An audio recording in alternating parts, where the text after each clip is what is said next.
Jeg kommer fra Kommunikation og Teknologi i Horsens Kommune, og det jeg vil prøve at fortælle lidt om på det her lille seminar, det er, at vi arbejder med teknologi, hverdagsteknologi, som vi underviser frontpersonalet i at bruge i forhold til borgere med særlige behov.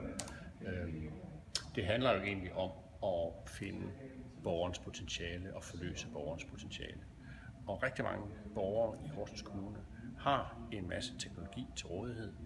iPhones, iPads, computere, og de teknologier giver borgeren en række muligheder, hvis de bruges fornuftigt og i den sammenhæng, de nu finder det muligt at bruge det.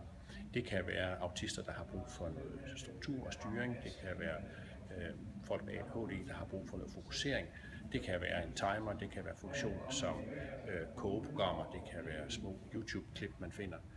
Og alt det prøver vi at undervise frontpersonalet i, sådan at de kan bruge teknologierne sammen med borgerne. Det vil sige, at vi på Kommunikation og Teknologi har mulighed for at bruge vores arbejdsopgaver i de langt mere komplicerede teknologisager med folk med kommunikationsvanskeligheder. Langsomt, men sikkert, så bliver de enkelte frontpersoner gode til at bruge iPhones, bruge kalendersystemer, bruge apps sammen med borgerne og undervise borgerne om det her, sådan at borgerne bliver meget mere selvhjulpne i deres hverdag. Og så har vi jo vundet ved det.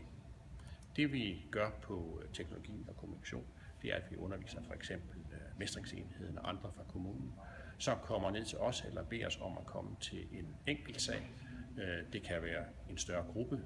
Det kan også være, at der er en sag, som kræver lidt dybere indsigt, vi rådgiver i, og finder en løsning, som egentlig ligger i skrivebordsskuffen hos borgeren i forvejen.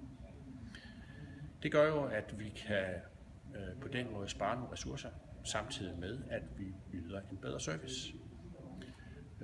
Det personale, som er på Kommunikation og Teknologi, består af 4 personer.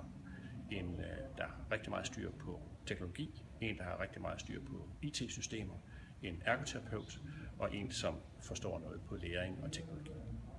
Og det selvfølgelig handler om, det er, at vi kommer i mål med den enkelte borger og kigger på den enkelte borgers behov, sådan at borgeren føler sig empowered, altså føler, at man får tilført nogle ekstra, ikke tilført nogle ekstra ressourcer, men får fundet nogle ressourcer frem i en selv og bragt dem i spil i hverdagen.